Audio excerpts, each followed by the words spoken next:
The new BUL Armory Ultralight, the update and replacement to my summer carry, the BUL Armory SAS2 Ultralight 3 1/4. They've changed some things. How well is the gun going to run? I'm actually really looking forward to this because I love my 3 1/4 Ultralight. This is of course also 3 1/4 inch barrel. They just simplified the naming. Coming up, you'll see my absolute first shots through the gun. We'll do full magazine plus one, see how these special BUL Armory higher capacity than staccato mags run. Then we'll do take it to the what's for dinner table, see what the gun eats with 10 additional loads, take it to the spinner for sights and trigger control, do some practical accuracy, and then give you concluding thoughts from a guy who spent a lot of time with the previous version of this, including carry and some training classes. Coming up next on GBGuns.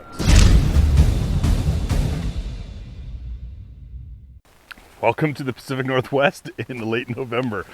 40 degrees and raining, spectacular weather for a range review, but the show must go on. I have some umbrellas over the cameras, so I do have to step off camera a little bit to get the target camera going. As you guys will see, we are about 25 yards away this time from a little tiny A-zone piece of steel. This is a new target for the channel, thanks to Thor targets. Is it harder to hit? Yeah, of course. Is that better training? Yeah, it is. So why not? So go ahead and give me a thumbs up, hit that like button if you appreciate channels that show something a little more realistic than a giant wall of full-size steel. All right, the BUL Armory Ultralight. I'm looking forward to this, and sorry guys, no, this is not red dot weather. It's one of the reasons why I stick to irons. And you get a raindrop on your emitter, things are over. You get a raindrop smearing and spreading around, or maybe refracting your dot. Not fun. I'll use the irons.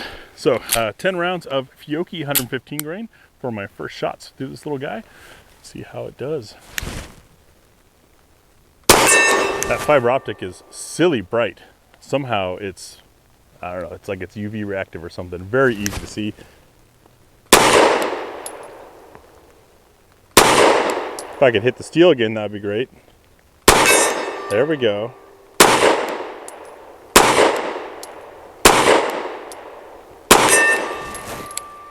So, recoil impulse. When I first reviewed the SAS2 Ultralight, the predecessor to this, I was excited because it was a fancy, neat gun. I was also a little worried because it was so lightweight and small and short-barreled, and that to me spelled uncomfortable to shoot. I did not feel that. And that's why, part of why it became a summer carry gun for me. This guy, feeling about the same. I'm getting a little bit of bite from this abbreviated beaver tail. That might just be my grip. I don't know what the difference is. And I'm having trouble hitting that steel at this distance. Oh well, that's not the point of the video. But controllable, not punishing to shoot. Next up is full magazine plus one using these BUL Armory magazines, which are not your standard double stack 1911 magazines. They have a slightly different design that gives them one more round of capacity for their size. And interestingly enough, BUL Armory doesn't punish you by jacking up the prices on that. I am going to dump this into the berm because I want to see what kind of speed control I get on this. And I don't have a big enough target to be realistic. You know, like a torso at 7 to 10 yards, of course. Then you can start to really do speed control. Got plenty of videos on that kind of stuff. This one, we want to see how the gun runs fully stuffed with relatively soft MagTech ammo.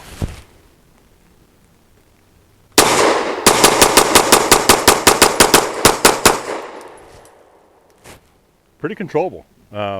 That was nice, and I think the brass rainbow was probably consistent. Remember, ejection on pistols is more a function of slide velocity than anything else, so don't get too wrapped around the axle on ejection patterns or sizes. If you don't like your ejection pattern of your semi-auto pistol, try a different ammo, and I bet you'll get a different pattern.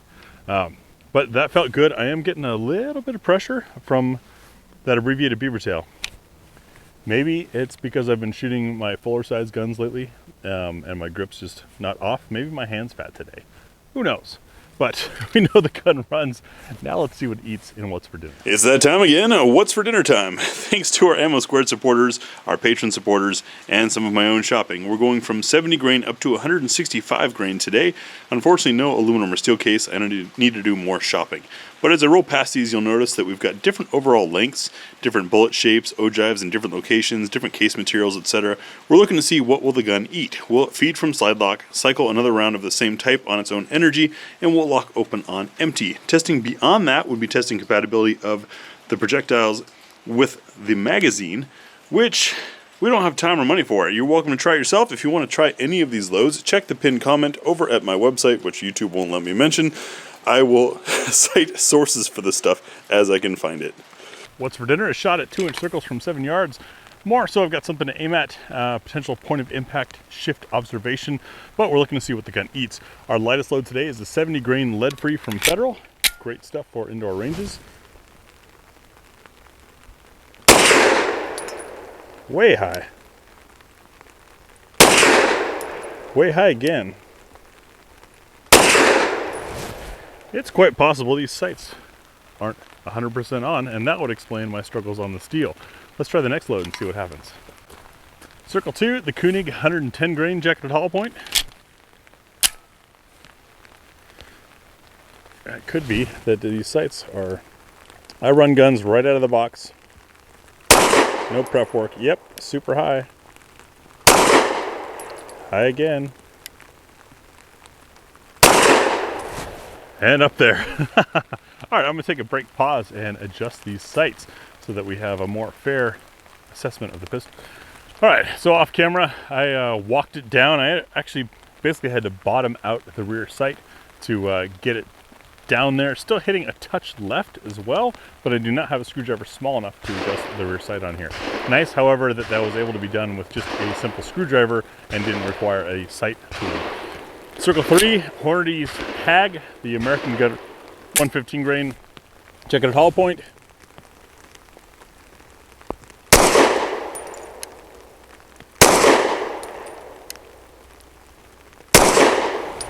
Look at that, when the sights are on, you can hit stuff.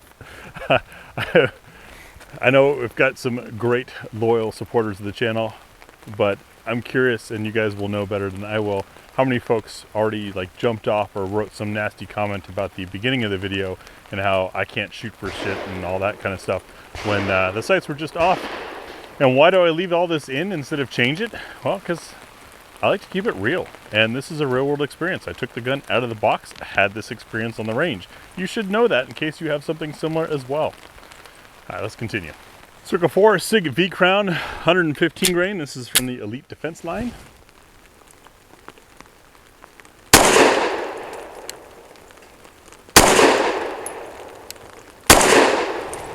Comfortably shot, no issues.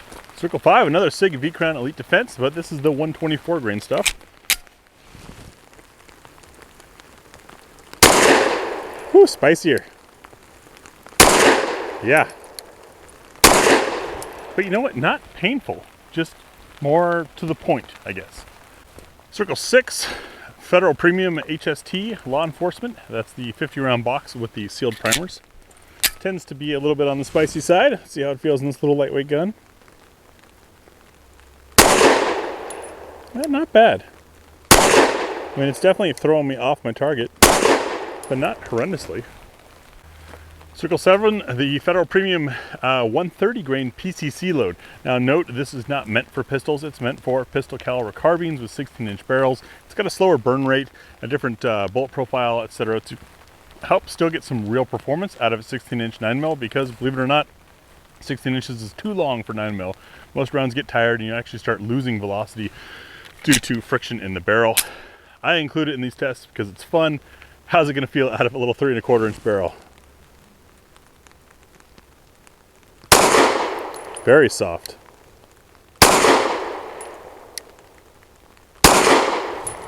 Comfortable to shoot. Circle 8, Sig Elite V-Crown 147 grain.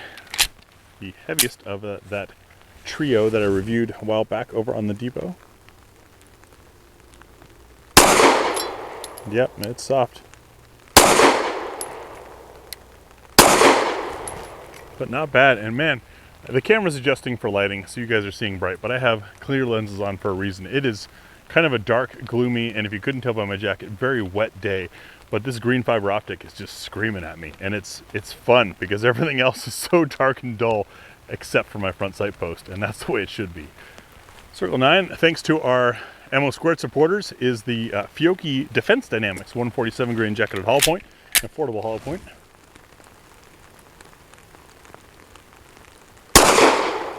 Nice and soft. Man, like that paper's getting. That is some soggy paper. But the gun runs.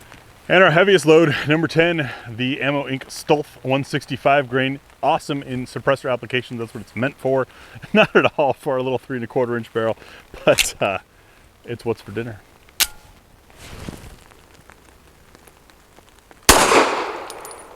So soft. Feels almost like a lock breech 380. That is a very comfortable round to shoot in this gun. BUL Armory continues with their quality. No issues in what's for dinner. Next up is the spinner for sights and trigger control. Hopefully, I've got the sights on right. Looks like I do so far. That is the 6-inch spinner target. We're back 17 yards away. New record for the channel because, well, I don't want to stand in a puddle. Sorry, folks, I can't paint it with this amount of rain. All that would do is make a mess out of my car when I went to pack it up. But this is a small target at distance that will begin moving when I hit it. The better I hit it, the faster it moves, the more important timing a well-placed shot becomes. And that's what makes it so great for testing sights and trigger control. Here we go, 8 rounds of that same MagTech.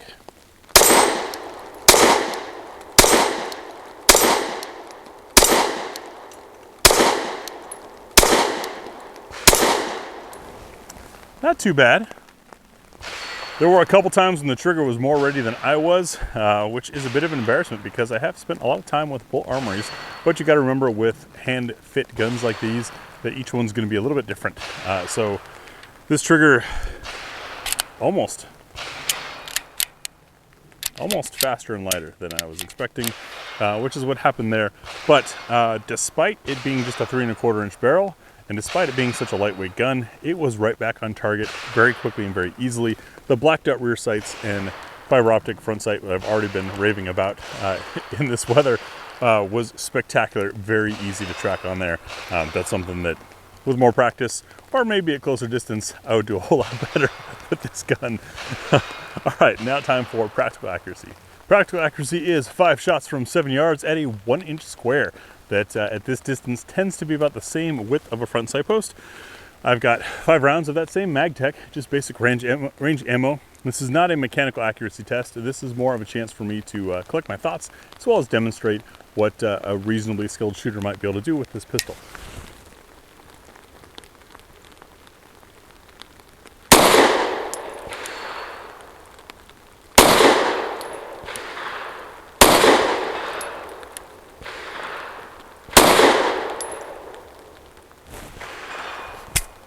Interesting malfunction there.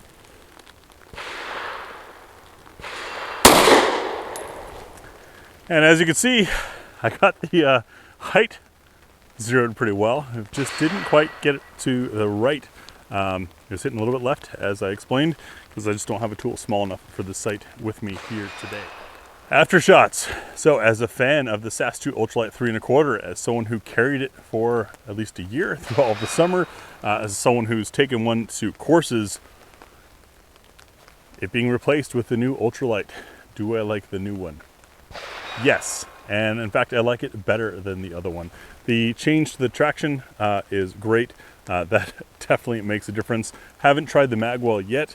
I will definitely be coming back out to move those sights over so I impact a little bit right. Try it with the magwell to see how that fits in the hand. But this will definitely become my new lightweight carry. Very comfortable gun, very accurate. Trigger may be a little bit on the light side for depending on your skill level and depending on your trigger discipline level. So be aware of that, folks. Please don't race into a gun that outshoots you. But spectacular performance. We did have 1 round not go fully into battery at the end there. Don't know why. Gun's slightly dirty, but like I said, I've run BUL Armories in 1,000-round courses without any issues.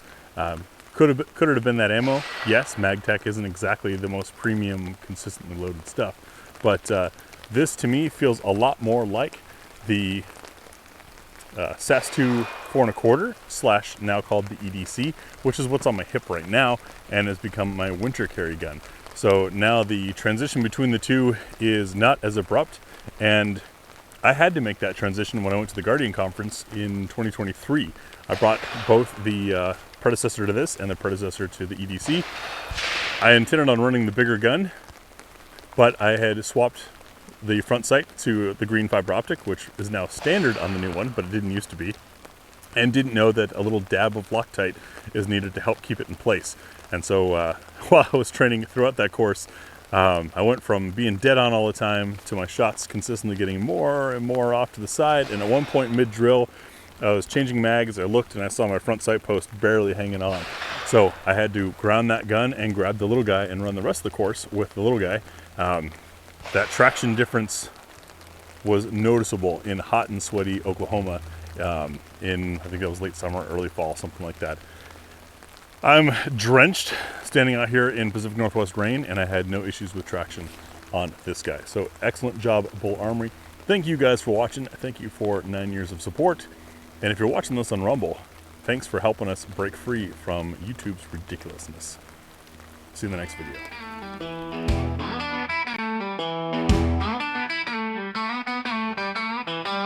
GBGuns and I do 2-level Andrew P, Joseph T, Randy Al G, Peter A, Tom, Moses S, Fast Eddie, the little 115 Brian P, Scott King.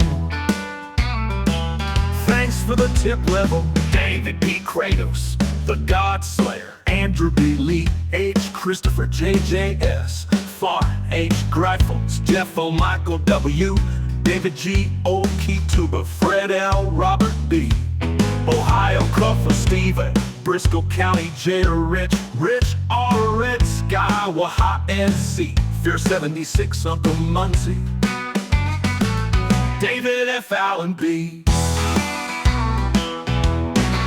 Keeping Van Bones honest level, Gary B, Leif S, Daniel B, NC, J, Adam J, Brad M, George H, Ocknell M, Edward B, Adrian H, Cody W, Mark S, Such Hook, Lewis R, Edith P, Gary C, J, Logan G, Brian K, RBME 2022A, Bill B, Ron C, Gordon Mike NC, Techno Connor Femby, CJ Ronald L, W, Russ P, Marvin T, Tadayoni GBC 1980 EC.